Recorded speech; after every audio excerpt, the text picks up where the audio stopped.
वंश जयाचा धन्य वंश जयाचा वारकरी पंढरीचा जन्मोजन्मीचा अंकिला देवत्याने ऋणी केला होय पितर उल्हास होय पितर उल्हास यमपुरी नाही त्यास जन्मोजन्मीचा अंकिला देवत्याने ऋणी केला धन्यतयाची जननी मने नामयाची जनी जन्मोजन्मीचा अंकिला देवत्याने ऋणी केला विठाल विठाल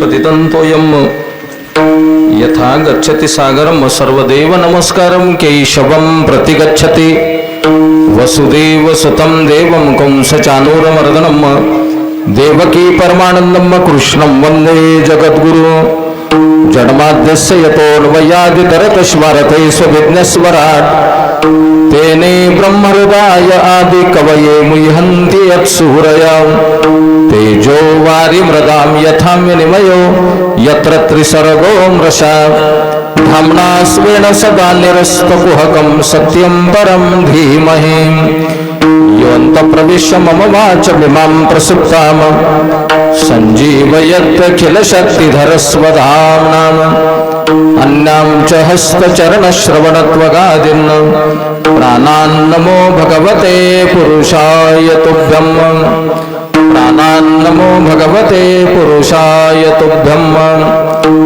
पांडुरंगा करू प्रथम नमन दुसरे चरण संतांचिया त्यांच्या कृपादाने एकतेचा विस्तारो बाबाजी सद्गुरु दास तुका जयांचे केलिया स्मरण होय सकळ विद्यांचे अधिकरण तेच वंदू चरण श्री गुरूंचे आता हृदय आपुले चौफाळुनिया भले वरी बैसगु पाबुले श्री गुरूंची ते नमस्कारोनी आता मस्तक हे पायावरी मस्तक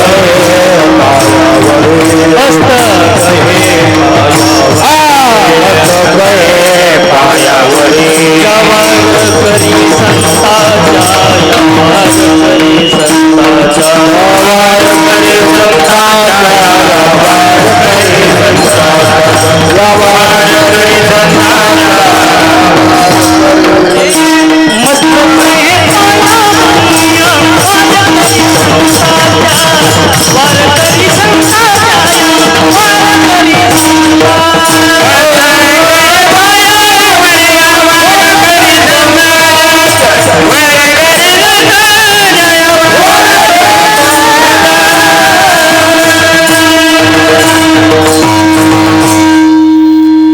अनंत कोटी ब्रह्मांड नायक भगवान पंढरीश पांडुरंग परमात्म्याच्या चरणी प्रणाम करून प्रातस्मरणीय ब्रह्मीभूत श्री गुरु संत मोतीराम महाराज परमपूज्य प्रातस्मरणीय माझे बाबा वैकुंठवासी गुरुवर्य धोंडेराज शास्त्री या महापुरुषांच्या चरणी नतमस्तक करून पुण्यपावन चाटोरी या नगरीमध्ये पवित्र मंदिर परिसरामध्ये आदरणीय वडील कैलासवासी साहेबराव रावणराव किरडे आदरणीय पिताश्री कैलासवासी साहेबराव रावणराव किरडे यांच्या प्रथम वर्ष श्राद्धाच्या कार्यक्रमाच्या निमित्ताने बेस कमी करा, थोडा खाली राहू द्या, स्टेबल आवाज. यांच्या प्रथम वर्ष श्राद्धाच्या कार्यक्रमाच्या निमित्ताने आज हरिकीर्तन सेवेचं आयोजन आहे. आपल्या वडिलांच्या देहपतनानंतर आवर्त दैहिक कर्माचा आजचा तिसरा टप्पा आहे मंडळींनो. तीनही टप्प्यातलं कर्म पुत्र धर्म या नात्याने मुलांनी व्यवस्थित करणं आणि आपल्या वडिलांना गती प्राप्त करून देणं हा पुत्रांचा धर्म. हे दोनही सुपुत्र परमस्नेही पांडुरंग साहेबराव किरडे आणि भागवत साहेबराव किरडे, किरडे परिवारातील सर्व मंडळी आपल्या वडिलांच्या देहपतनानंतरचं हे तिसऱ्या टप्प्यातलं आवर्तवदैहिक कर्म करतात. हिंदू धर्मामध्ये आपल्या कुटुंबामध्ये एखादी व्यक्ती मृत झाल्यानंतर किंबहुना आपल्या कुटुंबामध्ये आपले वडील किंवा आई गेल्यानंतर त्यांच्या देहपतनानंतर ते गेल्यानंतर जे जे कर्म करतो आपण, जो जो विधी करतो, त्या सगळ्या विधीला गरुड पुराणाच्या भाषेमध्ये आवर्तवदैहिक कर्म असं म्हणतात. आणि हे आवर्तवदैहिक कर्म 3 टप्प्यामध्ये आपल्याला करावं लागतं. हा गरुड पुराणाचा महत्वाचा सिद्धांत आहे. या विषयाचं कीर्तन करत असताना हा पहिला सिद्धांत मी नेहमी लक्षात आणून देतो. पहिल्या दिवशी देहातून प्राण गेल्यानंतर देहाला अग्नी देऊन दूध घालेपर्यंत, राख सावडेपर्यंत पहिला टप्पा, राख सावडलेल्या दिवसापासून गोड जेवण होईपर्यंत दुसरा टप्पा आणि गोड जेवण झालेल्या दिवसापासून प्रथम वर्ष श्राद्धापर्यंत तिसरा टप्पा. 3ही टप्प्यातलं कर्म हे आवर्तवदैहिक कर्म म्हणूनच आपल्याला लक्षात घ्यावं लागतं. गेलेला जीव 1 वर्षभर कोणत्या गतीला जात नाही मंडळींनो. आजचा दिवस का महत्वाचा आहे तर गेलेल्या जीवाला गती प्राप्त होते. विडाला विडाला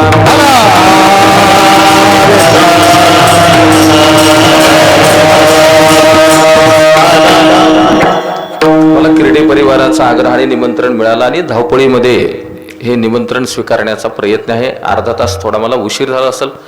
खाली आवाज राहू द्या, वरचा येतो, ह्यालाच द्या ना क्लिअर.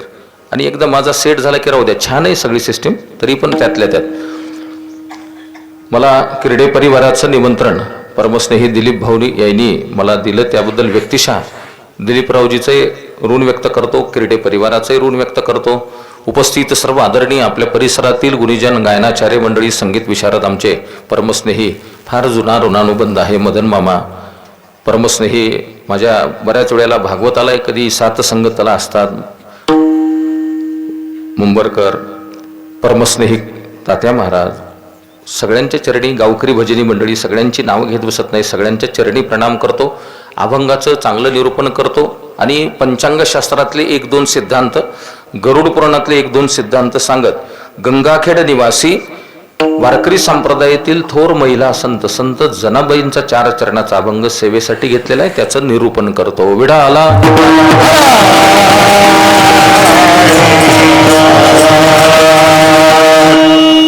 गेलेल्या जीवाला 1 वर्षभर गती मिळत नाही आणि त्या अनुषंगाने मग भगवंतानी जो काही उपदेश केला, भगवंतानी जे जे काही ज्ञान गरुडाला दिलं ना, त्याचा सविस्तर विचार गरुड पुराणामध्ये करण्यात येतो. तसं तर जीव हा कर्मप्रधान आहे.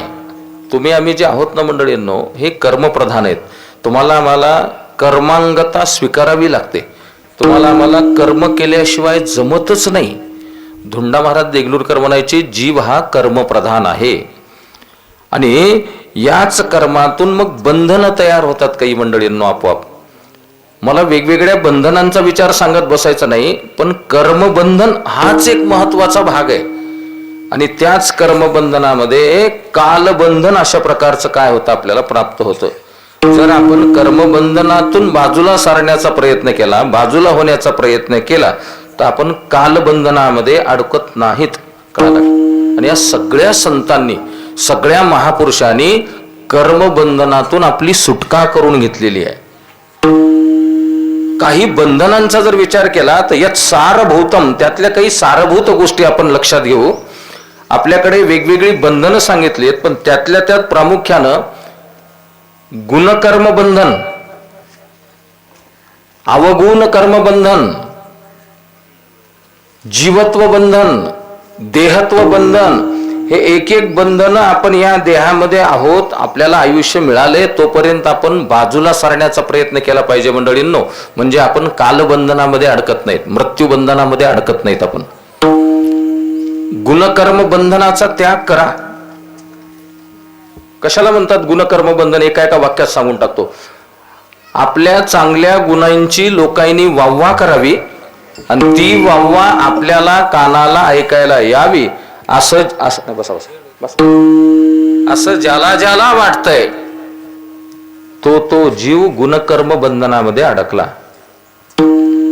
पहिली चाल माणिक महाराजांनी मदन मामांनी चांगली म्हणण्याची मी स्तुती करणं आता, आणि त्यांच्या कानावर त्यांना ऐकायला बसा बसा बसा त्यांच्या कानावर त्यांना ऐकायला येणं असं जर वाटत असेल किंवा त्यांना ऐकायला यावी, छान महाराज म्हणले की नाही अरे काय छान चाल झाली पहिले, असं जर वाटत असेल तर तुम्ही दोघे जण गुणकर्म बंधनामध्ये अडकलात. विढाला विढाला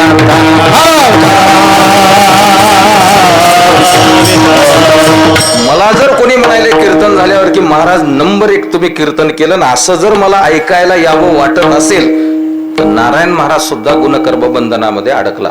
म्हणजे आपल्या चांगल्या गुणांची लोकांनी वाहवा करावी आणि ती वाहवा आपल्याला ऐकायला यावी असं कोणाकोणाला वाटतंय तर प्रत्येकालाच वाटतंय. म्हणून प्रत्येक जीव गुणकर्म बंधनामध्ये अडकलाय. दुसरं अवगुण कर्म बंधन आहे. तुम्ही आम्ही त्यामध्ये सुद्धा अडकायचं नाही. आणि मुळामध्ये जीव अज्ञानीच आहे ना मंडळींनो. ये मानवा पापकृतस्तु सर्वदा. माणूस सदोदित पापकर्म का करतो तर आपण अवगुणी आहोत म्हणून, आपण अज्ञानी आहोत म्हणून. चांगली गुणवान माणसं चुकीचे कर्म करत नाहीत मंडळींनो. चांगल्या गुणवान माणसाकडे अवगुण नसते, बरोबर आहे का. संतांकडे बघून सुद्धा मिळत नाही म्हटले महाराज अवगुण. जगद्गुरु तुकोबार आहे. चांगल्या माणसांकडे अवगुण असतो का. पाहता अवगुण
तुकामणे तैसा सज्जनापासून. मंडळींनो, सज्जनाजवळ अवगुण नसतो, अज्ञानी जीवाजवळ अवगुण असतो. आपण अवगुणी आहेत.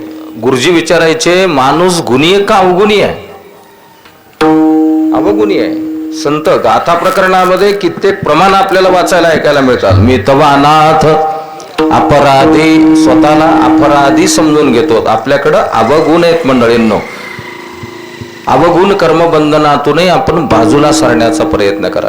किती भयानक आहे हे माहितीये का. हे अवगुण किती भयानक आहेत माहितीये का.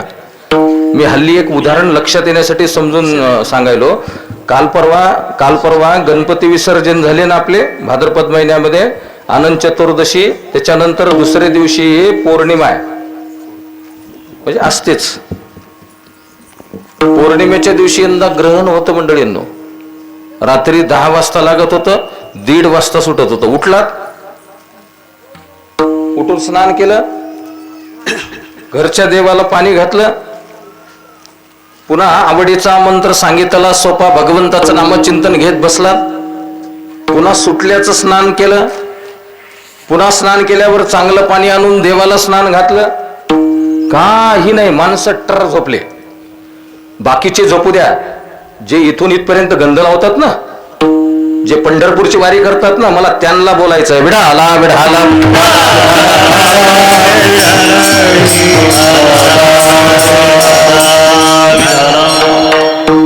का आपल्याला नाही सांगितलं, आपण अवगुणी आहेत.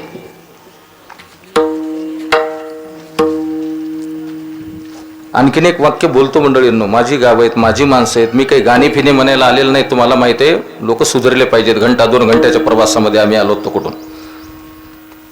विटेवरचा देव असा म्हणला का की वर्षातून 2दा माझ्याकडे येत जा पंढरपूरला, आषाढीला आणि कार्तिकीला, आणि गावाकडे गेल्यावर कसंही वागत जा म्हणून. हे कर्मबंधनामध्ये अडकल्या चाललोत आपण मंडळींनो. अवगुण कर्मणा, किती दोष सांगितले धर्मशास्त्राने. नाही, ग्रहणामध्ये आपण झोपल्यावर किती दोष सांगितले. भरवा चाटोरीमध्येच तुम्ही आमची वैदिक लोकांची परिषद एक मी म्हणणारे कोण कोण आहेत त्यांना बोलून चर्चा करू आपण त्यांच्यासोबत सगळे. काही नको वाटतंय मंडळींनो. याचा अर्थ असा आहे की अवगुण कर्मबंधनामध्ये अडकलेला आहे. आपल्याकडे अवगुण जास्त आहेत, तेही बाजूला सारायचं आपल्याला. तिसरं जीवत्व बंधन आहे. काही गरज आहे का मंडळींनो? आतल्या अंशाला मी म्हणायचं, माझं म्हणायचं, आतल्या अंशाला काही गरज आहे का? आज जो भगवंताचा अंश आहे ना, खरं तर तो ब्रह्म आहे ना. आपण ब्रह्म आहोत, पण जीवदशेला प्राप्त झालो. कशामुळे झालो? तर अज्ञानामुळे झालो.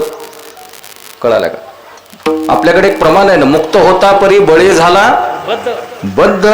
कशामुळं? तर घेऊनिया छंद माझे माझे. मग हे माझं काय केलं आतल्या अंशानं? तर हे जे मिळालेला पंचमहाभूताचा देह आहे ना, आतला अंश त्याला माझं म्हणायला लागला. विढाला विढाला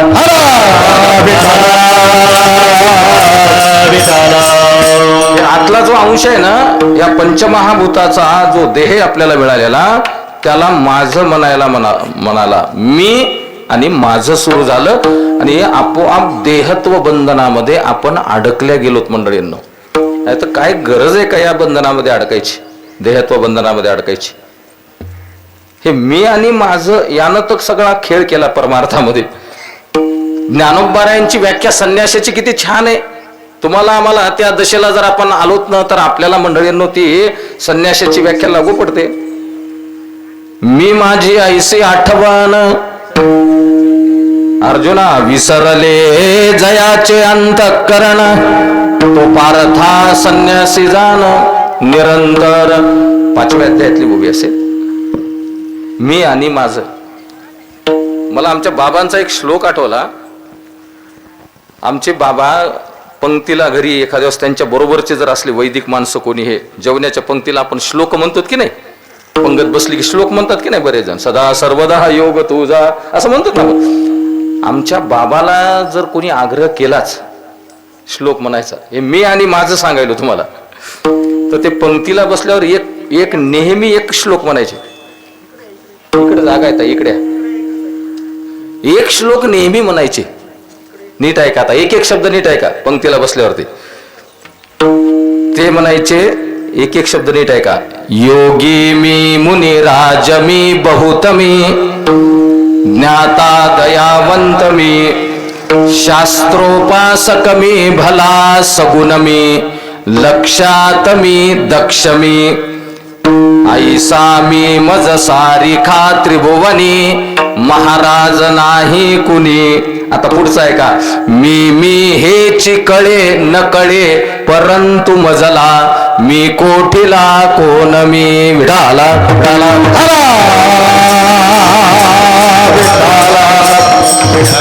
म्हणताना म्हणतो योगी मी मुनिराज मी बहुत मी, ज्ञाता दयावंत मी. अरे पण मी हेची कळे न कळे, मी कळणं कुठून आलो ते माझंही कळणं, तरी आपण अज्ञानामध्ये अडकलो, देहत्व बंधनामध्ये अडकलो मंडळींनो. बघितलं तर या देहावर आपली सत्ता नाही.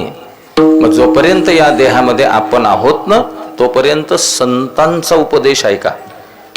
संत तुम्हाला आम्हाला काय सांगतात ते लक्षात घ्या. काय ऐकायचंय त्यांचं? वेद उपनिषद शास्त्र संतांचं काय ऐकायचंय? काय ऐकायचंय तर तुम्हाला आम्हाला सुद्धा इथून निघायचंय मंडळींनो, जायचंय. आणि मग इथून पुढे आपण मेल्यानंतर इथून पुढे जाण्याचे 2 मार्ग आहेत. आपण गरुड पुराणाचा जर विचार केला तर भगवान गरुडाला उपदेश करत असताना गरुडामध्ये एकूण 6 विषय भगवंतानी, गरुड पुराणामध्ये एकूण 6 विषय भगवंतानी गरुडाला समजून सांगितले. आणि 6 विषयाचं थोडं थोडं ज्ञान जरी आपल्याला झालं तरी गरुड पुराणाचा अभ्यास झाला. गरुड पुराणामध्ये 2 संस्कार सांगितलेत, गरुड पुराणामध्ये 2 कर्म सिद्धांत सांगितलेत आणि गरुड पुराणामध्ये 2 मार्ग सांगितलेत. गरुड पुराणामध्ये 2 संस्कार कोणते सांगितले? प्रेत कर्म संस्कार सांगितला आणि पितृकर्म संस्कार सांगितला. माणूस मेल्यावर पहिल्या दिवसापासून 12-13 दिवसापर्यंतचा जो विधी सांगितला, जे कर्म सांगितलं ते प्रेत कर्म संस्कारामध्ये सांगितलं. आणि माणूस मेल्यानंतर 12-13 दिवसाच्या नंतर जे पुढे आपण आयुष्यभर त्यांच्या नावाने करू ते सगळं कर्म पितृकर्म संस्कारामध्ये सांगितलं. पितृकर्म संस्कारामध्ये सांगितलं. आज साहेबराव रावणराव किर्डे यांचा आजचा जो कार्यक्रम आहे हा शास्त्राच्या, गरुड पुराणाच्या अनुषंगाने जर लक्षात घ्यायचा आहे, हा पितृकर्म संस्कारातला कार्यक्रम आहे. विढाला विढाला विढाला विढाला आपल्या वडिलांच्या नावाने प्रत्येक महिन्याला जे मासिक आपण करतो, मासिक श्राद्ध करतो, त्यांच्या नावाने जे गोती जीव घालतो आपल्या कुटुंबात कोणी गेल्यानंतर, ते प्रत्येक महिन्याचं जे अन्नदान आहे. मित्र आवाज फाकला, पुन्हा थोडा हे कर, स्टेबल कर आणि कडक राहू दे. प्रत्येक महिन्याला त्यांच्या नावाने जे आपण अन्नदान करतो, वडिलांच्या गेल्यावर गोत्यांची पूजा करतो, ते जे कर्म आहे ते पितृकर्म संस्कारामध्ये येत आहे. एकदा गोड जेवण झालं ना मंडळींनो मृत व्यक्तीचं, त्याच्या पुढचे सगळे कार्यक्रम हे पितृकर्म संस्कारामध्ये येते. प्रथम वर्ष श्राद्ध सुद्धा पितृकर्म संस्काराचा भाग आहे. हे दोनही कर्म, हे दोनही संस्कार हे गरुड पुराणामध्ये सांगितले. 2 कर्म सिद्धांत सांगितले. आपण मरण्याच्या अगोदर 10, 5, 15 मिनिट आपल्याकडून जर काही पुण्यकर्म, सत्कर्म, दानधर्म झाला तर ते सगळं कर्म आतुरकालिक कर्मामध्ये बसवलं. शब्द मोठा लेख पण अर्थ सोपा आहे त्याचा. आतुरकालिक कर्म म्हणजे आपण मरण्याच्या अगोदर 10 मिनिट, 5 मिनिट, 15 मिनिट, 20 मिनिट आपल्या हातून जर काही दानधर्म पुण्यकर्म झालं तर ते सगळं कर्म आतुरकालिक कर्मामध्ये बसवलं. तुम्ही आयुष्यात केलेला परमार्थ, देवदेव कार्य एका बाजूला, आणि प्राण जात असताना आपल्या हातून घडलेलं सत्कर्म, दानधर्म, भगवंताचं नामचिंतन, त्याचं पुण्य एका बाजूला. त्याला आतुरकालिक कर्म म्हणतात. एक आतुरकालिक कर्म सांगितलं गरुड पुराणामध्ये आणि एक आवर्तवदैहिक कर्म सांगितलं. आवर्तवदैहिक कर्म म्हणजे माणूस मेल्यानंतरचं कर्म. मग ते कुठून सुरू होते माहितीये का? ज्या वेळेला आपल्या देहातून प्राण जातो तो दिवस, ते नक्षत्र, तो प्रहर, ती वेळ कशी आहे, तिथून मेलेल्या माणसाचं कर्म सांगितलं. मग आपल्याकडे भारतीय संस्कृती संस्काराधिष्ठित खलू. आपली संस्कृती ही संस्काराधिष्ठित आहे. म्हणून तर काही काही सिद्धांत आपल्याला लक्षात घ्यावे लागतात. काही काही नक्षत्रावर म्हणे आपण मरू नये, काही काही प्रहरामध्ये आपण मरू नये, देहातून प्राण जाऊ नये म्हणे. पंचांग शास्त्राचे 1-2 सिद्धांत आपण नेहमी बघतो. संध्याकाळची वेळेन आपण मेलो, संध्याकाळची वेळेन आपण मेलो, आणि त्या दिवशी जर पंचांगामध्ये दिवसभरामध्ये धनिष्ठा नावाचं नक्षत्र असेल तर धनिष्ठा नक्षत्राच्या 4थ्या चरणावर माणसाने मरू नये. संध्याकाळची वेळ म्हणजे 4थं चरण, दिवसाचे 4 आणि रात्रीचे 4 प्रहर. धनिष्ठा नक्षत्राच्या 4थ्या चरणावर देहातून प्राण जाऊ नये. का? तर पुढे मग कर्म वाढलं, आवर्तवदैहिक कर्म वाढलं, माणूस मेल्यानंतरचं कर्म वाढलं पुढे त्या जीवाला गती देण्यासाठी.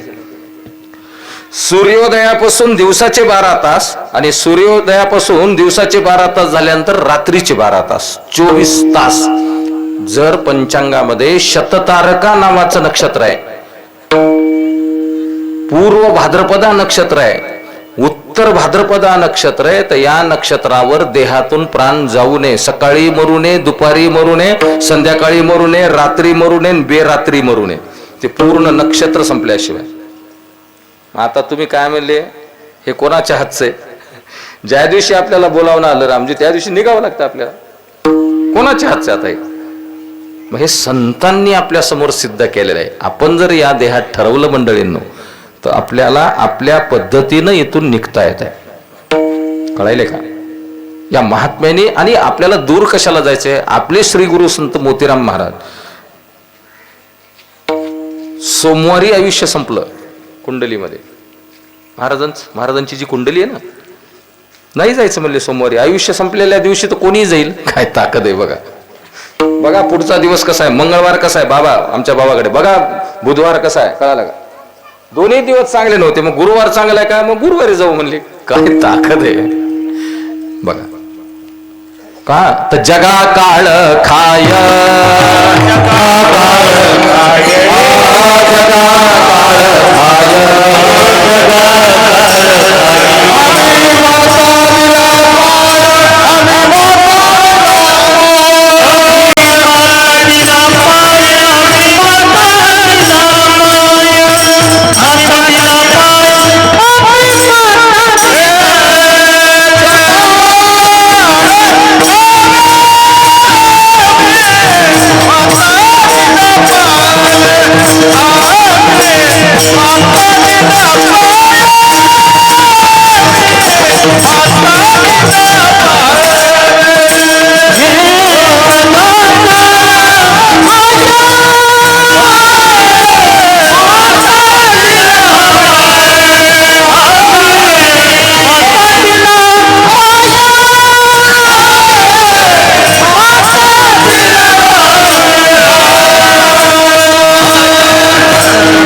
त्यांना ते साध्य झालं, आपल्याला सुद्धा होऊ शकते. आपण फक्त त्यांचं ऐकायचंय मंडळींनो.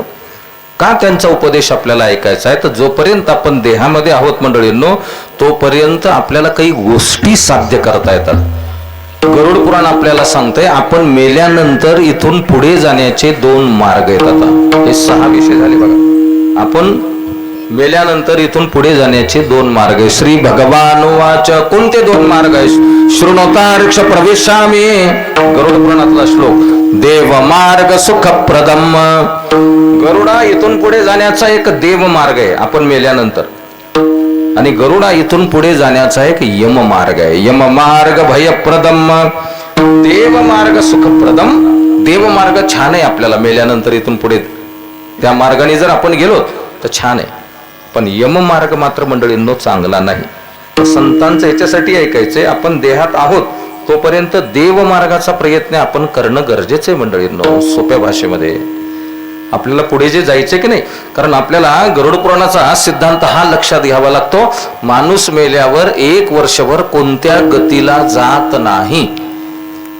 गेलेला जो 1 वर्षभर कोणत्या गतीला जात नाही, तो देव मार्गाचा प्रवास असो का यम मार्गाचा प्रवास असो, फक्त देव मार्गाच्या प्रवासामध्ये विष्णू दूत आहेत आपल्यासोबत.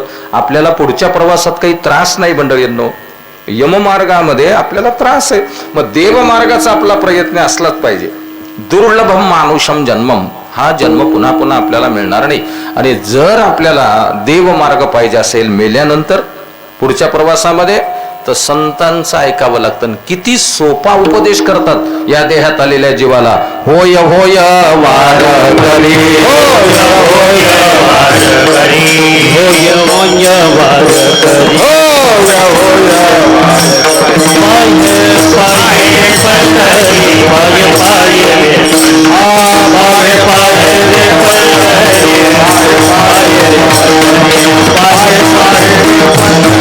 होय होय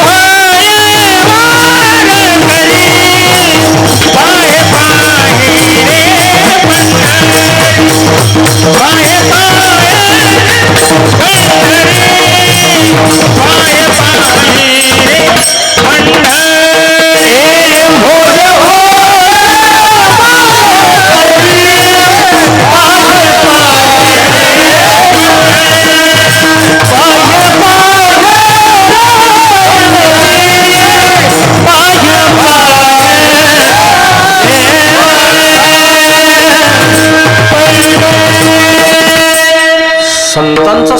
उपदेश मंडळींनो, होय होय वारकरी. बाबांनो, आपण या देहामध्ये आलो तर वारकरी व्हा.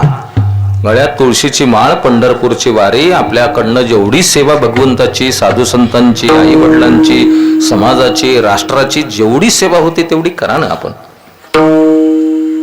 बरं, वारकरी झाल्यावर वारकऱ्याजवळ पुन्हा 3 गोष्टी सांभाळायच्या. आता 3 गोष्टी असल्या पाहिजेत. वारकरी म्हटलं की नामचिंतनाचा ध्यास त्याला असलाच पाहिजे. नामचिंतन, संत संगती आणि विधी निषेध, या 3 गोष्टी वारकऱ्याजवळ असल्या पाहिजेत मंडळींनो. नामाला प्राधान्य आपल्याकडे सगळ्या युगामध्ये. नाम सर्वश्रेष्ठ आहे. मला प्रमाण देऊन तो विषय वाढवत बसायचा नाही तुमच्यासमोर, कमी वेळ आहे. नामचे हरेर नामेव नामेव, भगवंताच्या नामचिंतनाशिवाय गतीच नाही. आता खरं सांगा, आपण किती नामसाधनेला महत्व देतो ज्याचा त्यांनी विचार करा. माझं असं म्हणणं आहे, ज्यांच्या गळ्यात तुळशीची माळ आहे, कीर्तन वर्ष श्राद्धाचे म्हणून मेलेल्याच्या तिकडल्याच गोष्टी करतो, दुसऱ्या करत नाही. आपण कोणाच्या मौतीला गेलोत ना, आपण शेजाऱ्याला गप्पा मारत मसनवाट्यापर्यंत जायचं नाही, प्रेताच्या मागं. आपण आपलं भगवंताचं नामचिंतन घेत जायचं. कळत नाही 50-50, 60-60 वर्षाच्या माणसाला. कोणाच्या मौतीला गेलो भगवंताचं नामचिंतन घेत आपण चलू नये. किती पुण्य सांगितलंय. ते कुचू कुचू कुचू कुचू काय करतात, मागे मागे चलताना. पैसे पडले का, आले का, हे झालं का, हे उचललं का, ते उचललं का, सोयऱ्या धायऱ्याच्या गोष्टी, सोयरिकीच्या गोष्टी. ती वेळ आहे का अंत्ययात्रेमध्ये मागे मागे चलताना विषय काढायचे. आपण भगवंताच्या नामाला किती महत्व देतो. आणि आता इथं बसलेल्या आदरणीय मंडळींपैकी 5-7 लोकांनी जरी हे ऐकलं माझं, तर मला पुण्य मिळालं मंडळींनो. दुर्दैवाने इथून पुढे कधी कोणाच्या अंत्ययात्रेत आपण गेलोच समजा, कोणी बाजूचं म्हणो की न म्हणो, आपण आपलं मनातल्या मनात म्हणत चलत राहायचं देवाचं नामचिंतन. श्रीराम जय राम जय जय राम. कशाला बोलायच्या तिकडल्या गोष्टी. नामचिंतनाला महत्व आहे, नामसाधनेला महत्व आहे. जर आपल्याला देवमार्ग पाहिजे असेल तर संत संगतीला महत्व आहे. चांगल्यांच्या संगतीमध्ये आपण यावं मंडळींनो. सताम संगतिरे मात्रम साधनम प्रथमं स्मृतम. अध्यात्म रामायण आपल्याला सांगते, माझ्या प्रभू रामचंद्राला वशिष्ठ महाराज उपदेश करतात या श्लोकातून. चांगल्यांच्या संगतीमध्ये आपण येणं गरजेचं आहे. संत संग धरा तुम्ही, हरी भजन करा बरवा बरवा. संत संग फिटे पांग जन्माचा. चांगल्या महात्म्याच्या चांगल्यांच्या संगतीमध्ये या. आणि तिसरी गोष्ट वारकऱ्याजवळ असावी, विधिनिषेध सांभाळावा. विधिनिषेध शास्त्राने सांगितलेलं काय आहे आपण ते आचरणामध्ये आणावं. आज दोन्ही मुलांसाठी विधिनिषेध सगळ्यात महत्वाचा काय माहितीये का, पांडुरंगराव आणि भागवतरावासाठी आज आपल्या वडिलाचं प्रथम वर्ष श्राद्ध आहे. वडिलाची श्राद्ध तिथी आहे. आज दोन्ही मुलांनी 2दा जेवण करायचं नाही. एक भुक्तम तो भोजनम, एकदा जेवण करायचं. आजच्या दिवशी वडिलाची ज्या दिवशी श्राद्ध तिथी, वडील गेलेली ज्या दिवशी तिथी आहे, मुलांनी विधिनिषेध सांभाळायचा. आज मुलांनी बाहेरचं अन्न खायचं नाही. कुठलं बाहेर गेलो तर कुठंतरी आपण काहीतरी नाश्ता झाला आणि हे झाला, अजिबात नाही खायचं. आज आपल्या घरी एकदा जेवण करायचं. आजच्या दिवशी पटत असेल तर बघा, दाढी कटिंग नाही करायची. आजच्या दिवशी स्त्री संग नाही करायचा. आजच्या दिवशी 2दा जेवण करायचं नाही. असं जे आपण वागतो ना, याला विधिनिषेध म्हणतात. विठाला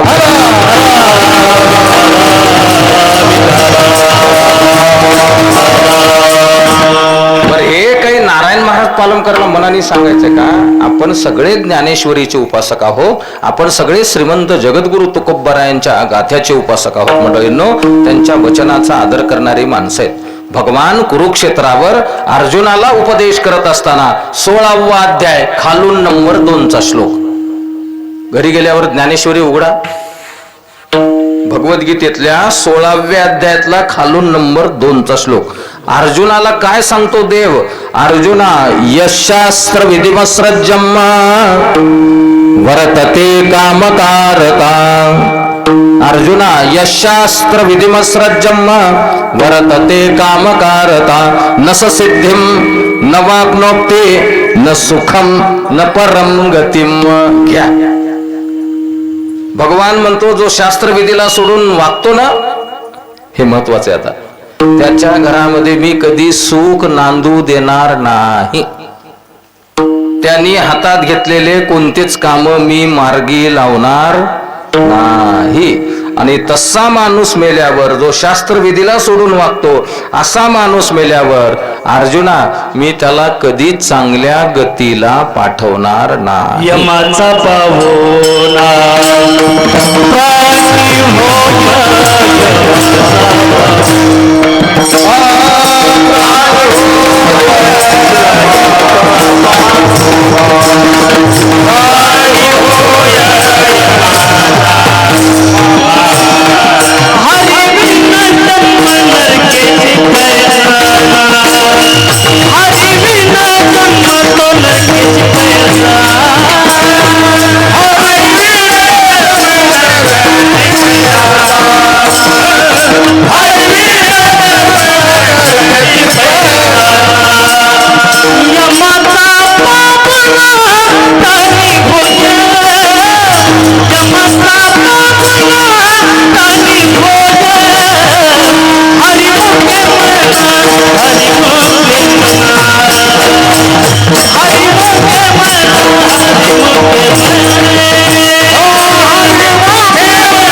गती चांगली मिळणार नाही म्हणजे यमाचा पाहुणा प्राणी होय म्हणजे तो यम मार्गाने जाईल मंडळींनो. आणि आता आपला सगळा प्रयत्न कशासाठी आहे? परमार्थातल्या लोकांचा आणि संसारातल्या लोकांचा. कशासाठी आहे? या तीन गोष्टीसाठीच आहे ना. कोणत्या? आपण हातात घेतलेलं काम मार्गी लावावं म्हणजे त्यातून काही आपल्याला लाभ व्हावा, बरोबर आहे. दुसरी महत्वाची गोष्ट, घरात सुख राहावं, भरपूर यायले आपल्याकडे, समजा घरात समाधान नाही, काय करावं? आणि अशीच मंडळी आता जास्त झाली ना, उद्विग्न असलेली, यायले खूप समजा पण घरात समाधान नाही. आणि तिसरी महत्वाची गोष्ट, एक दिवस आम्हाला जायचंय मंडळींनो, आपल्याला पुढे गती चांगली मिळाली पाहिजे. या तिन्ही गोष्टीसाठी विधी निषेध फार महत्वाचा आहे. आणि नेमका तोच विषय माणसं सध्याच्या काळात आमच्यासारखी सांगण झालेत आणि ऐकायला बसणाऱ्या माणसाला ते विषय आवडून झाले. असं असतं का, तसं असतं का? आणि महाराज म्हणले की देवाचं नाव घ्या. अरे देवाचं नाव घ्या म्हणून काही विधी निषेध पायदळी तुडवायला सांगितलं का आपल्याला? आपण याचा विचार करणं गरजेचं आहे मंडळींनो. विधी निषेध आपण सांभाळणं गरजेचं आहे. आता या तिन्ही गोष्टी ज्या वारकऱ्याजवळ आहेत, आपण ऐकलं संतांचं, होय होय वारकरी, आपण वारकरी झालोच मंडळींनो, बरोबर आहे का? पण आता या तिन्ही गोष्टी सांभाळायच्यात. नामचिंतन, संत संगती, विधी निषेध, या तिन्ही गोष्टी ज्या वारकऱ्याकडे आहेत त्याच्या वंशाला धन्यता जनाबाई देतात. अभंगाच्या पहिल्या धन्य वंश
अशा वंशाला धन्यता आहे मंडळी. आता नीट आहे का?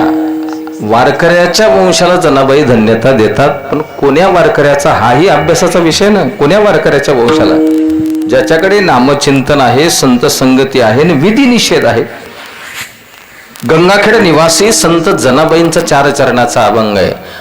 धन्य शब्दाने अभंगाची सुरुवात आहे. धन्य वंश जयाचा, आपल्या वंशाला धन्यता तेव्हाच प्राप्त होते आपण वारकरी व्हावं आणि नामचिंतन, संत संगती, विधी निषेध आपण सांभाळावा मंडळींनो. धन्य शब्दाने अनेक अभंग आहेत आणि अनेक संतांनी, अनेक महात्म्यांनी आपल्या वंशाला धन्यता प्राप्त करून घेतलेली आहे. विठाला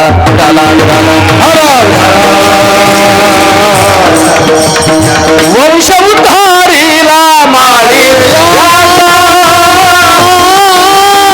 वंश उद्धारीला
विचार केला तर अनेक संतांनी नामामध्ये त्याचा जन्म सफळ झाला. वंश उद्धारिला. माळी याचा सावता महाराजांचं जीवनचरित्र असो, जगद्गुरु तुकोबारायांचा असो, नामदेवरायाचा असो, आदी करून सर्व संत मंडळींचं जीवनचरित्र जर बघितलं तर आपल्याला हे दिसून येतं. बघा, आपल्याकडे वंश शुद्धीला, आता नीट आहे का, आणि वंश वृद्धीला फार महत्व आहे. वंश वृद्धी नुसती होण्यातही काही अर्थ नाही. वंश शुद्धी होऊन वंश वृद्धी होत जावी. विठाला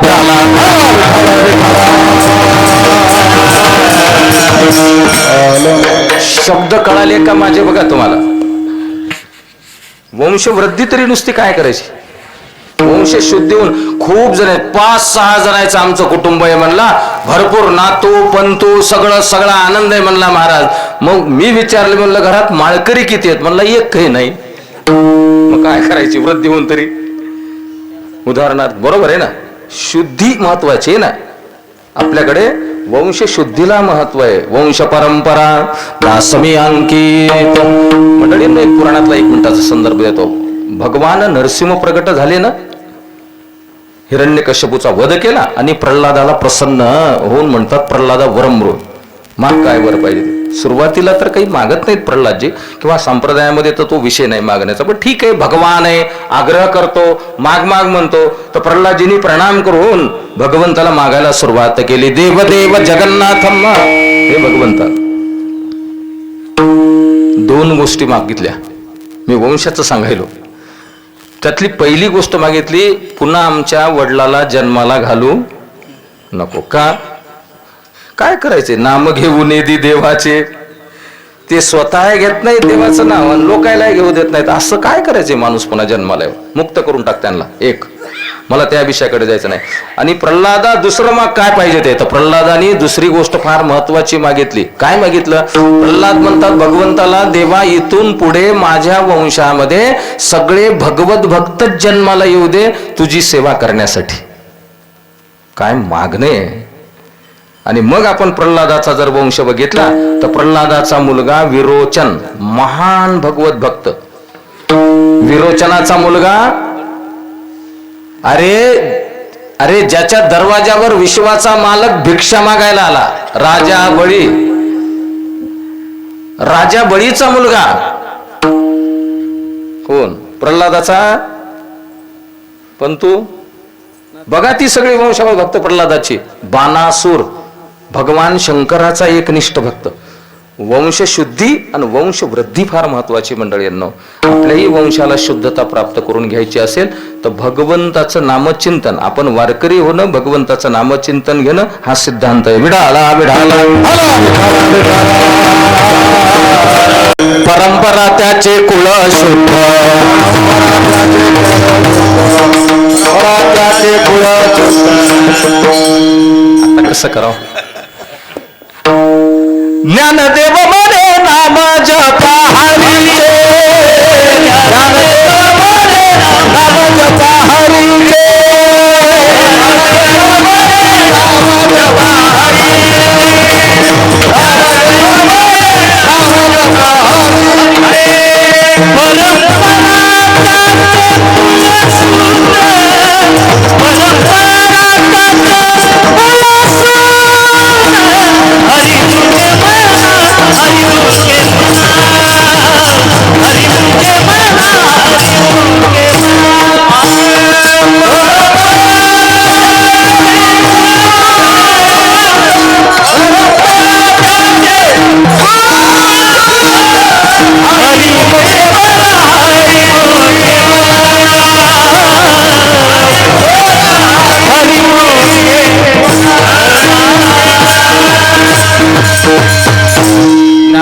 हरिपाठ प्रकरणामध्ये आपल्याला सांगतात, ज्ञानदेव म्हणे नाम जपा हरीचे, परंपरा त्याचे कुळ शुद्ध. आपल्या वंशाची शुद्धता, आपल्या कुळाची शुद्धता आपण प्राप्त करावी. आपण वारकरी व्हावं मंडळींनो, भगवंताचं नामचिंतन घ्यावं. त्यातून 2-3 गोष्टी आतापर्यंत मी कीर्तनामध्ये सांगितल्या की गरुड पुराणामध्ये माणूस मेल्यानंतर इथून पुढे जाण्याचे 2 मार्ग सांगितले.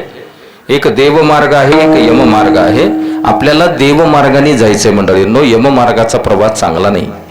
त्याच्यासाठी आपल्याला संतांचा उपदेश ऐकायचा आहे, वारकरी व्हायचंय. आता पुढे 2-3 प्रश्न विचारतो. मागे कधी बोललो असेल मी या विषयाच्या अनुषंगाने.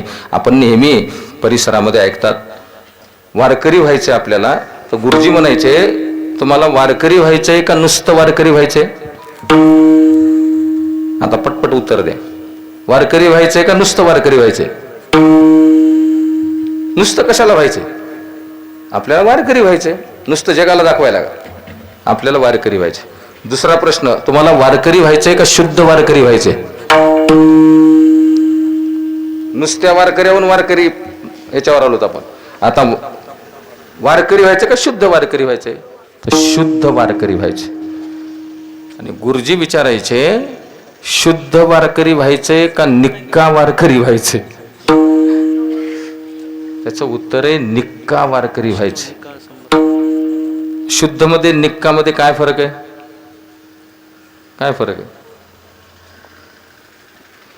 जे शुद्ध असतात ते निक्के असतातच असं काही नाही, पण जे निक्के असतात ते मात्र शुद्ध असतात. विठाला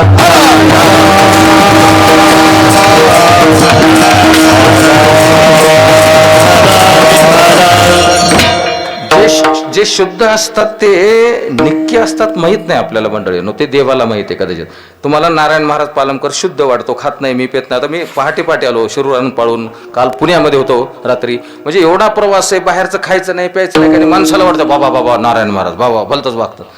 पण मी शुद्ध दिसत असेल तुम्हाला, पण मी निक्का आहे की नाही, माझ्या आतले काही विकार वगैरे गेलेत की नाही हे त्याला माहिती आहे देवाला. अंतरीची घेतो गोडे, का माझ्या आत आणखी कोणाबद्दल काही भरलेले वाईट वगैरे, बरोबर आहे का?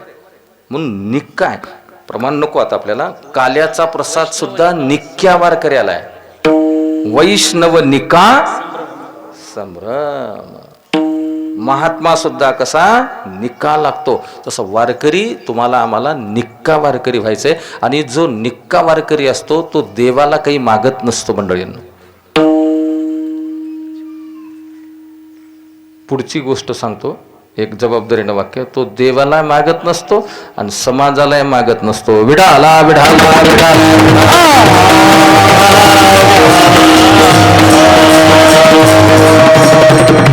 मग हे माझ्या जगद्गुरु तुकाराम महाराजांचं वचन कुठं लावायचंय? काही मागणे हे नुसतं सांगण्यासाठी का तुम्हाला आम्ही कंबर बांधून?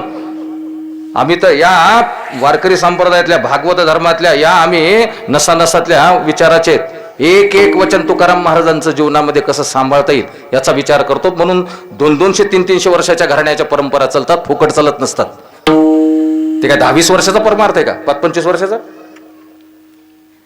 सांभाळत आपल्याला यायचं, या वचनाचा आपल्याला विचार करायचा आहे. आणि मग जर आपल्याला देवाला काही मागायचं नाही मंडळींनो, तर केलेली जी भक्ती आपली ती पुढे देवमार्गाने जाण्यासाठी उपयुक्त ठरते. ती भक्ती देवाच्या जवळ आपल्याला ठेवता येते, जमा ठेवता येते, बरोबर आहे का? आणि अशी जमा झालेली भक्ती त्याच्याजवळ त्याला ओझं होतंय देवाला, बरोबर आहे का? आणि देव मग आपल्या मुठीमध्ये राहतो. आपण प्रत्येक जन्मामध्ये अशीच भक्ती करायची.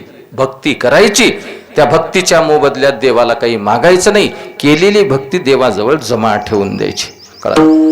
म्हणून मी मागे माता भगिनींनो सप्त्यामध्ये वगैरे येतो मी नेहमी. मी मागे बोललो असेल, तुम्ही देवाला मागूच नका काही. एका तांब्यावर पाण्यामध्ये महादेवाला काही मागू नका. पाणी घाला तुम्ही, जलधारा शिवप्रिया. भगवान शंकराला तांब्याभर पाणी घातल्यामुळं पोरग पास करल देव, तांब्याभर पाणी घातल्यामुळं काही करेल, तांब्याभर पाणी घातल्यामुळं घर उभं राहील, तांब्याभर पाणी घातल्यामुळं लग्न होईल. त्याला मागायचं नाही काही. आणि कोण सांगायला ही भक्ती अशी? सांगणाऱ्याला भक्तीचं स्वरूप कळालंय का? दिमाखानं मिरवतात ना माणसं मोठे. हल्ली तर मोठं अवघड झालं. शिवपुराणाचा पहिला संहितेचा श्लोक येत नाही तरी शिवपुराण चालू आहे. भागवताचा श्लोक पहिला येत नाही तरी पुराण चालू आहे. त्याच्यामुळं आपण अडचणीत यायला लागलोत मंडळींनो. हिंदू धर्मातला आध्यात्मिक वृत्तीचा समाज, आपण थोडा विचार करा. काहीच मागायचं नाही, केलेली भक्ती देवापाशी जमा ठेवायची. आणि असं जन्मोजन्मामध्ये करायचं आहे, म्हणजे देव आपल्या मुठीमध्ये राहतो. अभंगाचं पुढचं चरण आहे, जन्मोजन्मी जन्मोजन्मी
जन्मोजन्मीचा अंकिला देव त्याने ऋणी केला तुका म्हणे देवा ऋणी करून ठेवू सेवा. जी भक्ती करायची ना ती भक्ती त्याच्याकडे जमा ठेवायची मंडळींनो. त्याचा फायदा कसा होईल आपल्याला इथून पुढचा जो प्रवास आहे तो देव मार्गाचा करायचा. माणूस मेल्यानंतर एकतर 10व्या दिवसापासून पुढचा प्रवास सुरू होतो, एकतर 12व्या दिवसापासून सुरू होतो. तुम्हाला संदर्भ देतो. आपले वडील गेल्यानंतर जर मुलांनी गंगेवरचं व्यवस्थित 3 दिवसाचं कर्म केलं तर गरुड पुराण आपल्याला असं सांगतंय 12व्या दिवशी सपिंडी श्राद्धाचं अन्न खाऊन या देहातले सगळे तत्व वायुदेव त्यांना पुढच्या प्रवासाला घेऊन जातो. जर मुलांनी एकाच दिवसाचं कर्म केलं 10व्या दिवशी आटपून घेतलं सगळं तर 10व्याच दिवशी संध्याकाळी या देहातले सगळे तत्व पुढच्या प्रवासाला निघतात. एखादा जीव 10व्या दिवशी प्रवासाला जातो, एखाद्या दिवशी जीव 12व्या दिवशी प्रवासाला जातो. एकदा मडकं फोडलेला धोंडा गंगेमध्ये विसर्जित केला तिथून पुढचा प्रवास सुरू झाला. मग हा प्रवास पहिल्या दिवशी 3-3.5 तासामध्ये केला दुताईने आपल्या देहातले तत्व पहिल्या दिवशी काढल्याबरोबर धर्मराजाला दाखवून आणून पुन्हा वापस सोडतात तत्व. पण 10व्या किंवा 12व्या दिवसापासून हा प्रवास 1 वर्षाचा आहे. माणूस मेल्यावर 1 वर्षभर कोणत्या गतीला जात नाही हा सिद्धांत. 1 वर्षाच्या प्रवासामध्ये जिथं जिथं धर्मराजाचे दूत आपल्या देहातल्या 17 तत्वाला दक्षिण दिशेकडे मुक्कामाला ठेवतात तिथं किती किती त्रास आहे त्या दूतांकडून. नखद्रंष्ट्वाम ऊर्ध्वकेशो यमदूतो भयंकराः काककृष्ण पिंगलाक्षो यमदूतो भयंकरा. अत्यंत क्रूर यमदूत, भयानक यमदूत किती त्रास देतात. चाटोरी पासून धर्मराजाची नगरी किती लांब आहे? किती असेल अंतर? भागवत महापुराणातला आकडा सांगतो तुम्हाला आणि गरुड पुराणातला आकडा सांगतो. भागवत महापुराणामध्ये कपिल महामुनी देवहूतीला ज्ञान सांगताना 3य स्कंदामध्ये 3ऱ्या स्कंदामध्ये चाटोरी गावापासून धर्मराजाची नगरी 99,000 योजन लांब सांगतात. आणि भगवान गरुड पुराणामध्ये गरुडाला उपदेश करत असताना गरुडा चाटोरी पासून धर्मराजाची नगरी 86,000 योजन लांब आहे.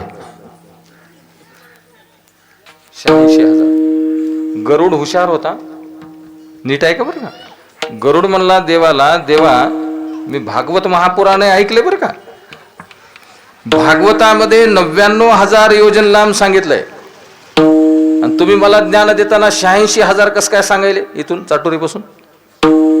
देव हुशार. देवाला वाटलं गरुडाने आपल्याला पकडलं गडे. गरुड म्हणले देवाला, देवा लोकांनी आम्हाला विचारल्यावर नेमका खरा आकडा कोणता सांगावा? 86,000 योजन लांब सांगावा का 99,000 योजन लांब सांगावा? मग भगवान म्हणले गरुडाला, गरुडा भागवतातलं खरे. मग गरुड म्हणला देवाला, तुम्ही गरुड पुराण मला सांगताना, मला ज्ञान देताना तुम्ही 99,000 सांगायचे की मला 86,000 कसं काय सांगितलं? जर भागवतातला अंतिम आकडा खरा आहे ना 99,000 योजन लांब आहे म्हणायचं म्हणलं, तुम्ही 86,000 योजन लांब मला का सांगितलं? गरुड म्हणला तर चतुरा तो शिरोमणी. देव मोठा हुशार आहे मंडळींनो. देव बोलू देतो का कोणाला? देव म्हणला गरुडा तू ऐकतच नाहीस, मध्ये मध्ये मध्ये मध्ये प्रश्न विचारतोस. अरे मी जे तुला हे अंतर सांगितलंय इथून चाटोरीपासून 86,000 योजन लांब, हे अंतर रस्त्यामध्ये दक्षिण दिशेला जी वैतरणी नावाची नदी लागते रस्त्यामध्ये, त्या नदीच्या पात्राचं अंतर कट करून तुला सांगितलंय. विडाला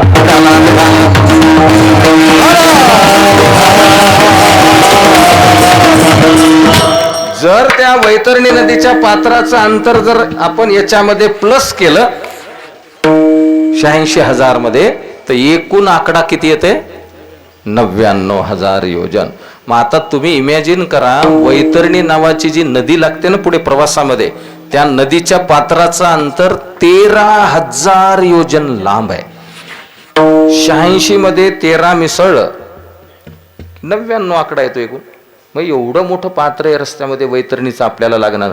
एकदा 12व्या दिवशी पुढचा प्रवास सुरू झाला. श्री भगवान वाच सौम्यम सौरीपुरम नगेंद्र भवनम गंधर्व शैलागमो क्रौंचमक्रूरपुरम विचित्र भवनम ब्रह्मापदम दुःखदम नानाक्रंदपुरम सुतप्त भवनम रौद्रम पयोवर्षणम शीतोढ्यम बहुभेति धर्मनगरम याम्यम गतम चाग्रजा.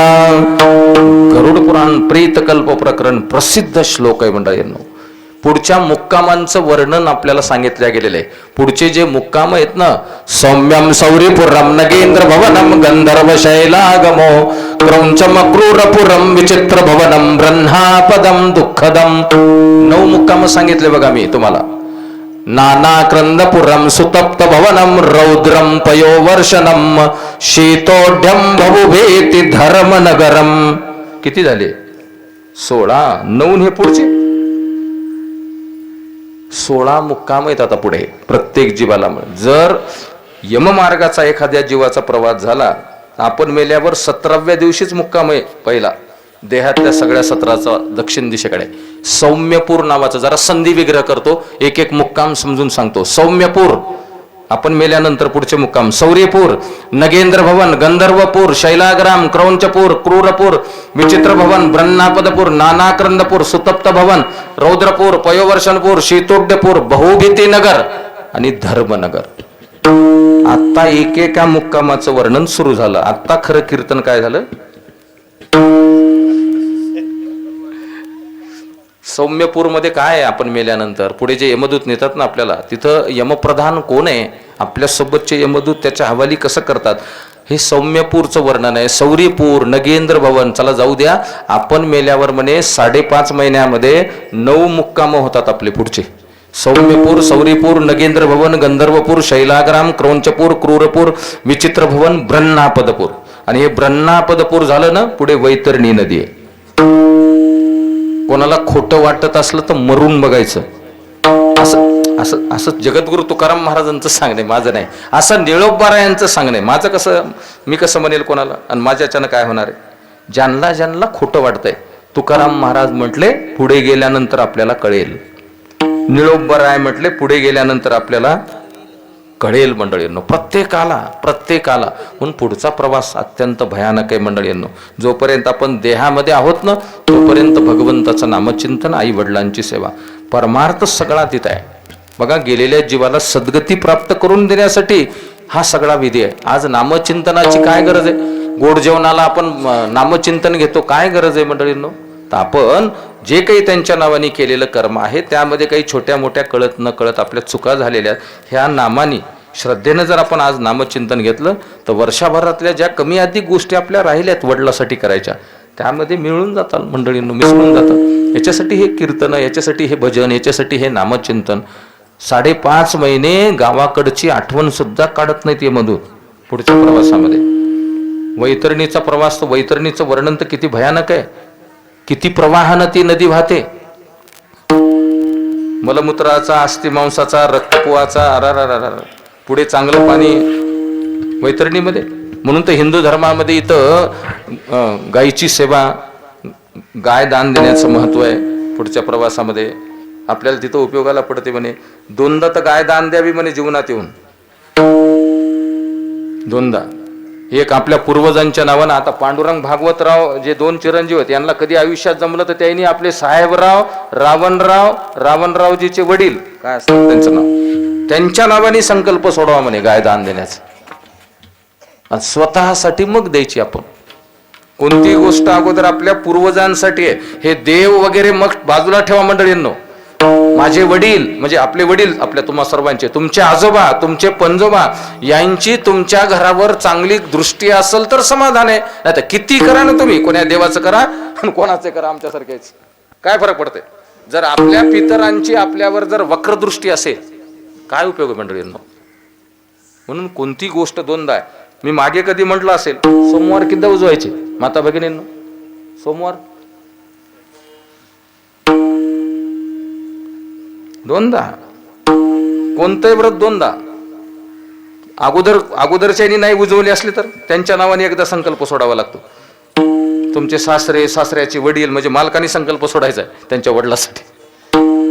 म्हणून तर कलियुगामध्ये कोणतं व्रत वगैरे नको म्हटले साधू संत. किचकट गोष्टीत या पशुपती व्रत एकदा का दोनदा उजवायचं. म्हणून कशाच्याच मागं लागत जाऊ नका माता भगिनी. आमच्यासारखे जे सांगतात ना व्रतन हे काही पडलं नाही. पशुपती व्रत केलं का तुम्ही? हो मग केलंय मला माहिती आहे ना. मग नाही म्हणतात आता माता भगिनी. मी कशामुळं सांगायलो त्या व्रताय वैकल्यामध्ये कलियुग हे होत नाही. त्याच्यापेक्षा आपण भगवंताचं नामचिंतन घ्यावी, सेवा करावी. काय बरोबर आहे. आपण ह्या सगळ्या गोष्टी चुकीच्या करतो म्हणून कर्मबंधनामध्ये अडकतो. मला आजही माझ्या लक्षात येते, माझी आई 82-84 वर्षापर्यंत, आम्ही तर वैदिक माणसं आहेत की तसे, आता सगळी जवळची मंडळी, कोणतं व्रत नाही, काही नाही, काही नाही. आलेल्या माणसाला वाढणं करणं, घरचा देवधर्म आणि घरचं सगळं, कोणतंच व्रत केलं नाही आयुष्यात. मग 84 वर्षापर्यंत कोण्या डोळ्याचं ऑपरेशन सुद्धा, दात सुद्धा पडला, ऐकायला सगळं छान, शेवटपर्यंत सगळा. आता पशुपती व्रतामध्ये ज्यांनी केलंय त्यांना सांगतो, मला माहित नाही विषय निघाला, पुन्हा काही गोष्टी आपण लक्षात घ्याव्यात म्हणून सांगालो. पशुपती व्रत करणाऱ्याला सांगितलंय माता भगिनींनो, माझ्या ताईसारख्या तुम्ही प्रणाम करतो, ब्रह्ममुहूर्तावर सकाळी उठून अंगाला गाईचं शेण लावून स्नान आहे. केलं झालं पहिल्यांदाच फेल. हे मोठं अवघड आहे सगळं. बरं तुम्ही म्हणताल आम्हाला ज्यानं सांगितलंय तसं आम्ही ऐकलं. अरे सांग आता काय बोला, आता आमच्यासारख्याला बोलता येत ना, तर रेकॉर्डिंग चालू आहे. खाजगीमध्ये बोललो असतो मी. सांगायले कोण का म्हणून कोणावर विश्वास ठेवायचा? ज्ञान परंपरेतलं आहे की नाही हे बघा, त्यामध्ये सूक्ष्मता किती हे बघा, आपल्याला ते जमतंय का बघा. त्याच्यापेक्षा माझे जगद्गुरु तुकोबराय सरळ उपदेश करतात आपल्याला, विठाला विठाला हरी हरी तुम्ही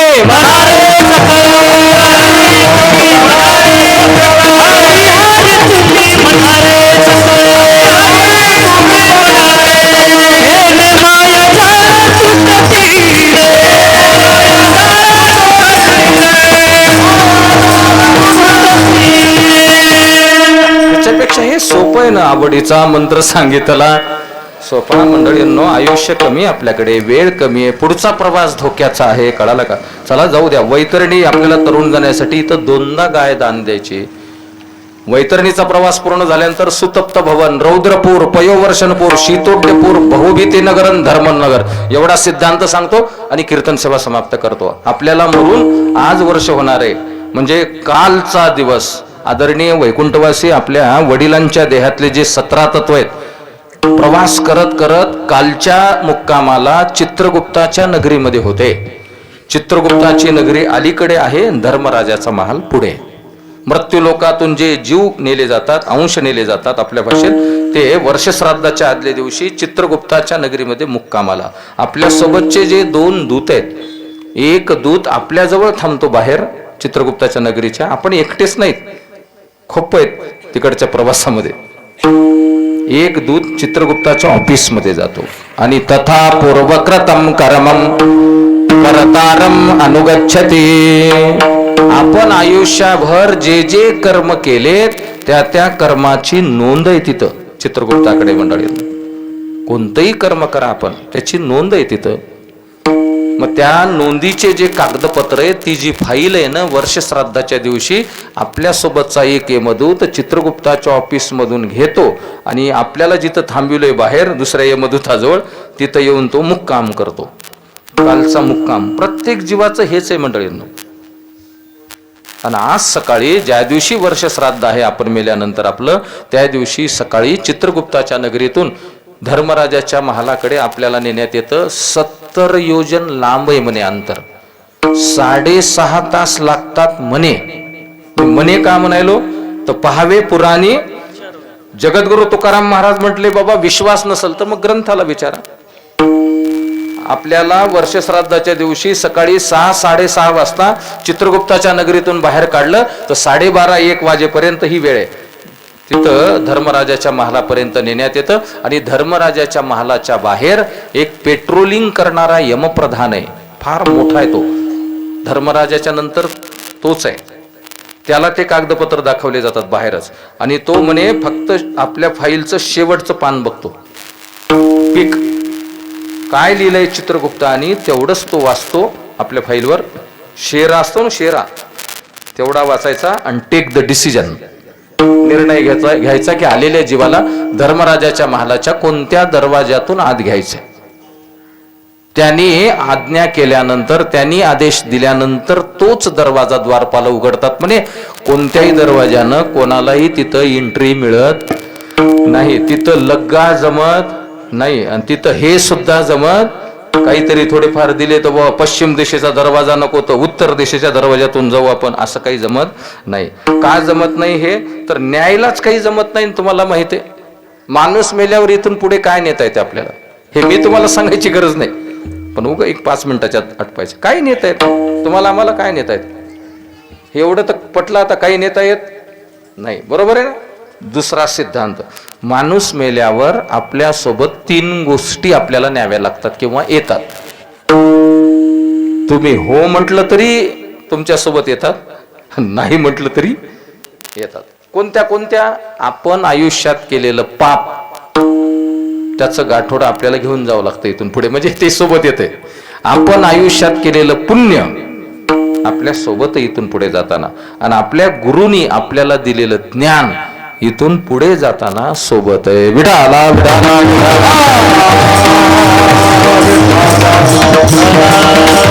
ह्याच्यापेक्षा दुसरं तर काही देता येत नाही. आणि तो जो यमप्रधान आहे मुख्य, त्यांनी आज्ञा केलेलाच दरवाजा उघडतो, बाकी तिथं दुसरं काही जमतच नाही मंडळी. मग त्याचं जे नाव आहे ना ते धर्मध्वज इति श्रुता. हा धर्मराजाच्या महालाच्या बाहेर जो पेट्रोलिंग करतो त्याचं नाव धर्मध्वज.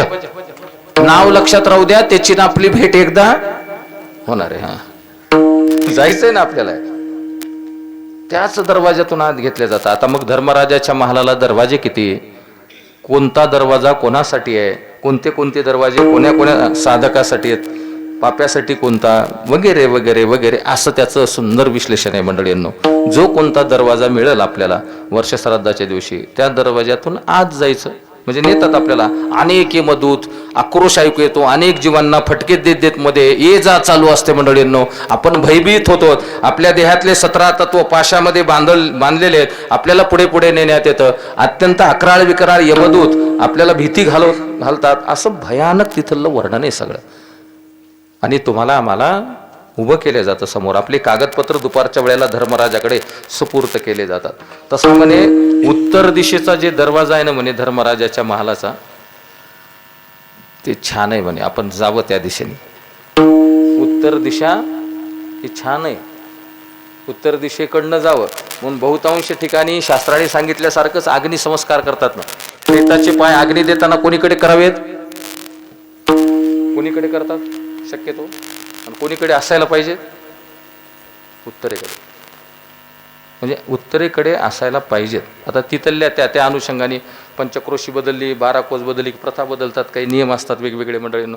पण आपण जर थोडं बघितलं डीपमध्ये तर त्याचे पाय तिकडे ठेवावेत, समजा उत्तर दिशेकडे. उत्तरेनं जावं त्यांनी पुढे कळायला. उत्तर दिशा ही साधनेसाठी चांगली आहे. रोज सुद्धा तुम्हाला आम्हाला काही हरीची याद असा हरिदाही, सगळ्याच दिशा चांगल्या आहेत, पण त्यातल्या त्यात जर आणखी काही बघायचंय थोडं उत्तर दिशा आणखी छान आहे. आपल्याला जपमाळ करत जरी बसायचं ना, थोडं उत्तर दिशेकडे तोंड करून बसायचं. त्याला काय पैसे लागायले की काय माझं. घरातल्या करत्या माणसाला सुद्धा माता भगिनींनो, जेवायला वाढायचंय ना तर त्याचं तोंड उत्तर दिशेकडे असावं, असं वाढत जा. काय त्याला घरातल्या घरात इकडं फिरवायचं ताट, त्याला काय फार हे लागत नाही. उत्तर दिशा छान आहे. आपल्याला ज्या दरवाजातून आत घेतल्या जाईल ना आजच्या दिवशी, त्या दरवाजातून आत एंट्री, आपले कागदपत्र सुपूर्त केले जातात. आपण लांब उभे असतात मंडळींनो, कागदपत्र पुढे जातात. धर्मराजाचं मुख्य सिंहासन उंच, एवढा मोठा सिंहासनाचा तो भाग, आजूबाजूला मोठे महानुभाव बसलेले आहेत. आपले कागदपत्र धर्मराजा बाजूला सरकितो टेबलवर आल्यावर. बाजूला जे बसलेले आहेत की नाही मोठे मोठे महानुभाव, त्यांच्याकडे ते कागदपत्र दिले जातात तपासायला. धर्मराजा स्वतः आपलं चेक करत नाही. धर्मराजाला काही दुसरे कामं नाहीत का सामान्य जीवाचे कागदपत्र चेक करायला? आहेत ना भरपूर तिथं बघायला. आता उग इमॅजिन करा, उग देशाच्या पंतप्रधानाला आपल्या घरकुलाची फाईल चेक करा म्हणल्यानं जमते का? कामं नाहीत का तिथं काही दुसरे? बरोबर आहे ना? तसं आहे ते सामान्य जीवाचं काय, ज्याचे त्याचे डिपार्टमेंट, ज्याचे त्याचे बाकीचे बघतात ते काय कोणतं कर्म कसं, कोणतं कर्म कसं, आणि हे सगळे मिळून धर्मराजाला सांगतात की आलेल्या जीवाला या या गतीला पाठवावं. आणि मग धर्मराजा निर्णय देतो. आणि आता धर्मराजाने निर्णय दिल्यानंतर मंडळींनो, किरडे परिवाराला मी लक्षात आणून देतो, आज आपल्या वडिलाच्या देहातले सगळ्याला सगळे तत्व जशाला तसे तंवात रूपेन आता दुपारच्या वेळेला निर्णय प्रक्रिया झाल्यावर आपल्या घरापर्यंत पाठवले जातात. प्रथम वर्ष श्राद्धाच्या दिवशी वायुदेवाला सांगून आता दुपारी येतात बघा ते सगळे तत्व. आणि इथं आल्यानंतर आपल्या वडिलांना पुत्राकडून, परिवारातल्या मंडळींकडून काही अन्नदान, काही नामचिंतन, काही त्यांची आठवण असं जर मुलांनी केलेला जर जाणवत असेल तर ते आलेले सगळे तत्व अर्थात आपले वडील आपल्याला आशीर्वाद देतात. आणि त्याच आशीर्वादाची गरज आहे.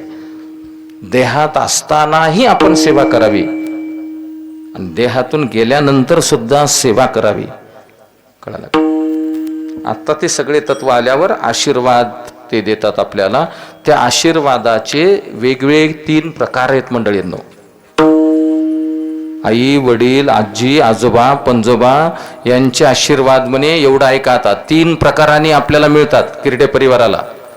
त्यांच्या आशीर्वादाचा पहिला प्रकार हा आहे, किरडे परिवारामध्ये इथून पुढे जी संतती जन्माला येईल, लेकरं जे जन्माला येतात पुढे वंशामध्ये, जर त्यांचा आशीर्वाद मिळाला पहिल्या क्रमांकाचा, तर जन्माला येणारे जे लेकर आहेत ना तुमच्या घरामध्ये, ते बुद्धिमान जन्माला येतात आणि दीर्घ आयुष्य जन्माला येतात. पितरांचा आशीर्वाद, आमच्यासारख्याच्या आशीर्वादाचे काही घेणं देणं नाही मंडळी. आपले वडील, आजोबा, पणजोबा त्यांच्या आशीर्वादामुळं आपल्या घरात जन्माला येणारी संतती बुद्धिमान जन्माला येते, दीर्घ आयुष्य जन्माला येते. पहिल्या प्रकारचा आशीर्वाद. आपल्या वडिलांचा दुसऱ्या प्रकारचा आशीर्वाद किरडे परिवाराला असा लागतो की तुम्ही हातात घेतलेलं जे काम आहे चांगलं, ते चांगलं काम मार्गी लागत नसेल आणि त्याच्यामध्ये जर अडचणी येत असताल तर ते हातात घेतलेलं चांगलं काम मार्गी लावण्यासाठी जी बुद्धी आहे ती बुद्धी आपले पूर्वज देतात मंडळींनो. आणि हे हातात घेतलेलं चांगलं काम मार्गी लावतात पूर्वजांचा आशीर्वाद, आई, वडील, आजी, आजोबांचा. आणि त्यांच्या तिसऱ्या प्रकारच्या आशीर्वादाचं गणित हे आहे की आपल्याला जर आपला मित्र परिवार, आपल्याला जर आपले नातलग, आपल्याला जर आपला समाज बरा म्हणत असेल, नाही माणूस चांगला आहे वागायला, बोलायला, बसायला, असं जर म्हणत असेल आणि आपलं जर थोडं नावलौकिक होत असेल, न स्वतः प्रयत्न करता, बरं का, आपण आपला प्रयत्न करायचा नाही, आपणच टाकायचं नाही व्हॉट्सअप फेसबुकला माझं कीर्तन आहे म्हणून कुठं, लोकांनी काही समजा आपल्याला बरं केलं, बरं म्हणलं, कळायले का, तर 100% समजायचं आपल्या पाठीमाग कोणाचा आशीर्वाद आहे, इतरांचा आशीर्वाद. 3 प्रकारचे आशीर्वाद आज तुमच्या किरडे परिवाराला त्यांचे लाभो. आता इथून संध्याकाळी हे सगळे तत्व पितृलोकाला पाठवले जातात. पितृलोकामध्ये तुमच्या 7 पिढ्याच्या पूर्वजांचे एक अंश थांबलेले आहेत. रावणराव यांचा 1 अंश पितृलोकात आहे. रावणरावजीचे वडील, साहेबरावजीचे आजोबा, काय नाव आहे त्यांचा 1 अंश पितृलोकात आहे. साहेबरावजींचे पणजोबा, त्यांचा 1 पितृलोकात अंश आहे. आणि हे सगळे अंश आज आपल्या साहेबरावजींचे पितृलोकात संध्याकाळी पाठवले जातात. तिथं ते पूर्वजामध्ये एकरूप केले जातात. आणि पूर्वजामध्ये एकरूप होताना पूर्वजांना जो आनंद होतो मंडळींनो, तो आनंद फार महत्वाचा आहे. आपला इथून गेलेला जीव जर देवमार्गाने गेला, देवमार्गाने त्याचा प्रवास पूर्ण झाला आणि पितरांना जर प्राप्त झाला, पितरामध्ये जर एकरूप झाला, तर जनाबाई वर्णन करतात, होय पितर उल्हास. आणि यमपुरी नाही, त्यास यमपुरीनी तो जीव जात नाही. पितरांना आनंद होतो मंडळींनो. आपण वारकरी व्हावं आणि आपण देव मार्गाने प्रवास करावा. विठोबा रखुमाई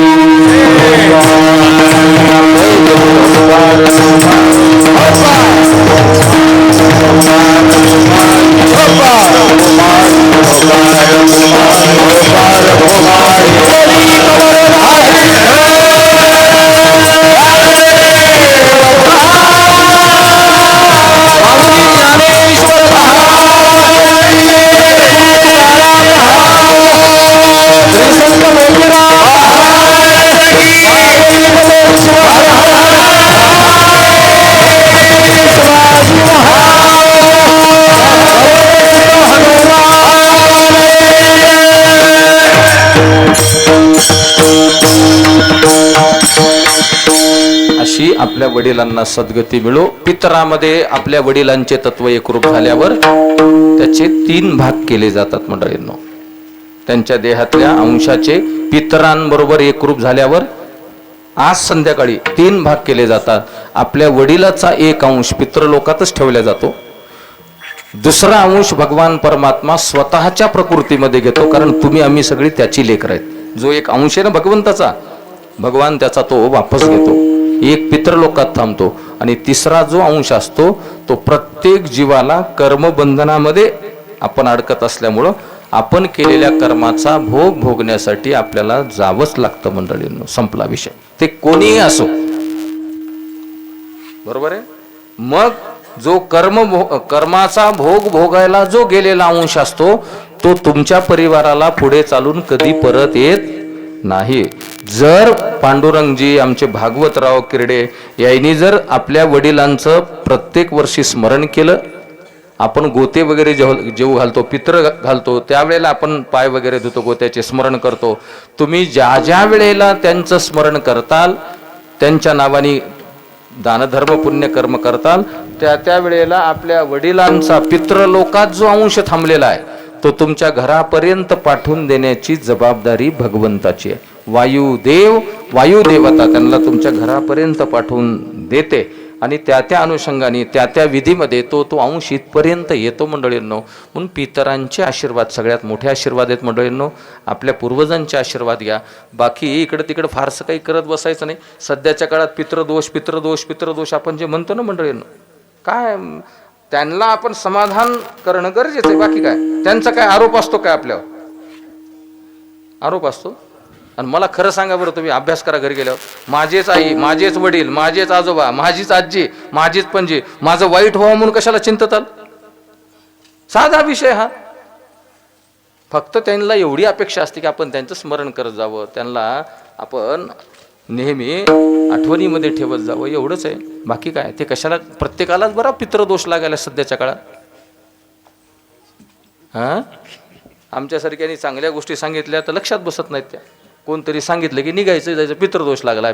अरे लागतो कसा? आता मी मागे कधी तुम्ही खूप कीर्तन ऐकले ह्या विषयाचे, दोन्ही मुलांना सांगतो मी, आता तुमचा 60-70% पुढचा सगळा कमी करून टाकतो ह्या कीर्तनामध्ये मी. थोडा जर विश्वास असेल या ज्ञानावरचा. आता तुम्ही प्रत्येक अमावस्येला एकदा जेवण करा. मरेपर्यंत आपले वडील गेल्यानंतर पुत्रांनी त्यांचं स्मरण प्रत्येक महिन्याला तरी करत जावं म्हणे. प्रत्येक मुलांनी आपले वडील मेल्यावर अमावस्येला एकदा जेवत जावं. जो मुलगा, भगवान सांगतो, अमावस्येच्या दिवशी 2दा जेवण करतो, भगवान म्हणतो मी बघून घेतो 3ऱ्या पिढीपासून काय करायचे ते. जो आपल्या पितरांचा आशीर्वाद घेत नाही तो माझा काय आशीर्वाद घेतो? भगवान रागात येतो. मग 15 दिवसाचा एक उपवास, एकादशी, जेणे हा जीव दिदला दान भगवंतासाठी. आणि महिन्याची अमावस्या ही पितरांसाठी. अमावस्या ही तिथी फार पवित्र आहे मंडळींनो. छत्रपती शिवाजी महाराजाचा, धर्मवीर संभाजीराजांचा जर आपण विचार केला ना, इतिहासामध्ये अनेक लढाया कधी सुरू झाल्या? अनेक लढाया मोहिमेला निघाले, अमावस्येच्या पर्व काळावर निघाले. अमावस्या ही फार पवित्र तिथी आहे. आपण अमावस्याला उगा घाबरतो, बरोबर आहे का? अमावस्या आहे बाबा, अमावस्या. अमावस्याला श्रद्धेने आपल्या पितरांचं स्मरण करा. कशाचा दोष लागतो, कशाचा काय लागतो, आपण काही करत नाहीत म्हणून ह्या सगळ्या गोष्टी येतात. आणि माता भगिनींनो, तुम्ही सेंटिमेंटल असतात. कुणीतरी काहीतरी सांगितलंय म्हणून आपण ते ऐकायचं आणि कुठतरी जाऊन काहीतरी आपल्या घरच्यांना करून आणायला लावायचं, हे असलं काही हे नाही, बरोबर नाही. पितृदोष आपल्या कुटुंबामध्ये लागू नये. आपण अमावस्येला एकदा जेवावं. आपण पितरांचं वेळोवेळी स्मरण करावं. त्यांचं जर आपण स्मरण करत असू तर त्यांचा रोष आपल्यावर राहणार नाही. ज्ञानेश्वर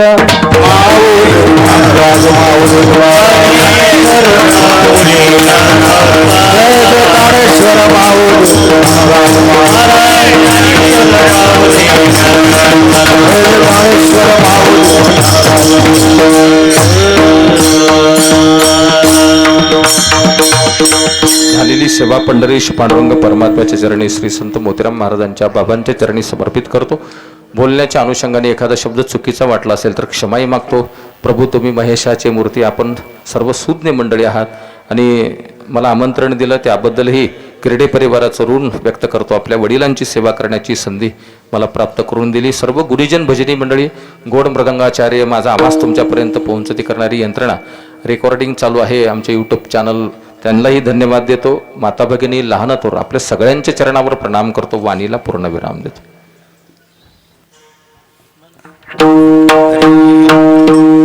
धन्यतायाचे जननी, धन्यतायाचे जननी, धन्यतायाची जननी,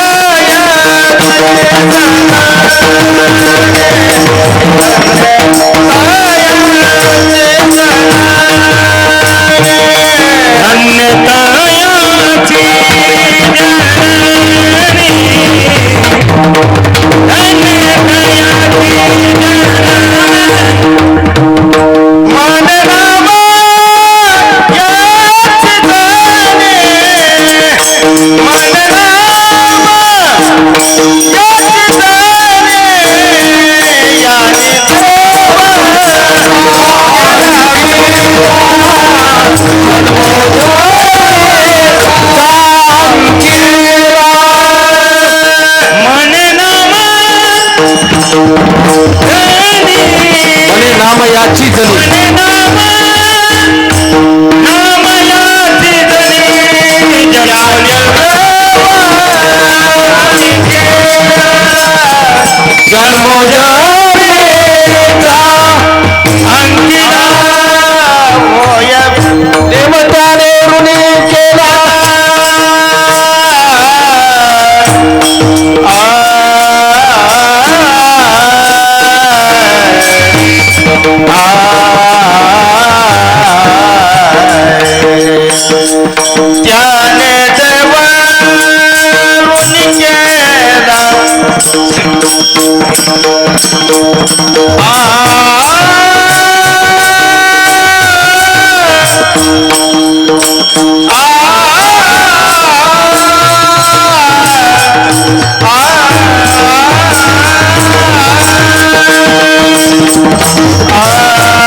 तुकाराम तुकाराम तुकाराम विठ्ठली